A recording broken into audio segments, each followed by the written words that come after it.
पुढची बातमी मुंबईच्या घाटकोपरमधून। घाटकोपरमध्ये पुन्हा एकदा मराठी वाद समोर आलाय। एका अमराठी महिलेने मराठीत बोलण्यास नकार दिला। त्यावेळी इतर रहिवाशांनी तिला मराठीत बोलण्याचा आग्रह केला, तरीही तिने स्पष्ट नकार दिला आणि त्यावरून मोठा वाद झाला।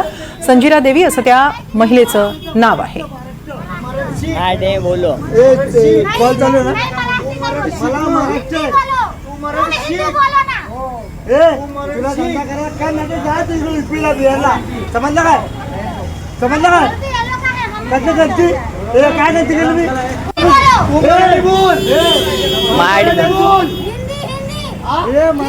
या संदर्भात अधिक माहिती घेऊया आमच्या प्रतिनिधी सुजाता द्विवेदी यांच्याकडून। सुजाता, ऐसे क्या हुआ कि बात इतनी आगे बढ़ी?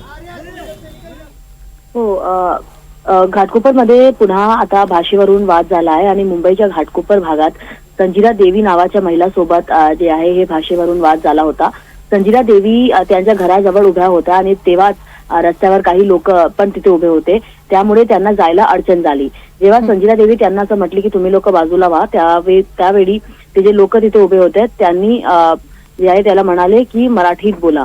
संजीरा देवी यांनी सांगितलं की ते भारतीय आहेत आणि ती हिंदीत बोलणार, पण त्यामुळे जे वाद आहे ते वाढला आणि जेव्हा पोलीस आली पण तोपर्यंत जे वाद आहे ते जे घालणारे लोक होते ते तिथून निघून गेले होते। पण जे व्हिडिओ आता सोशल मीडियावर आणि आमच्याकडे अवेलेबल आहे त्यामध्ये आपण बघू शकतात की त्याप्रमाणे जे लोक आहेत ते त्याला फोर्स करते की तुम्ही मराठीमध्ये बोला, पण संजीरा देवी हे मराठीत बोलायला जे आहे ते नकारते आणि ते असे म्हटली की ती भारतीय आहे म्हणून ती हिंदीत बोलणार आणि याप्रमाणे जे वाद आहे ते वाढून गेला। पण आता पोलीस जे आहे ते तिथे आले होते आणि त्यांनी याचं निरीक्षण करून आता हे जे पूर्ण मॅटर आहे ते सॉल्व्ह झालं आहे।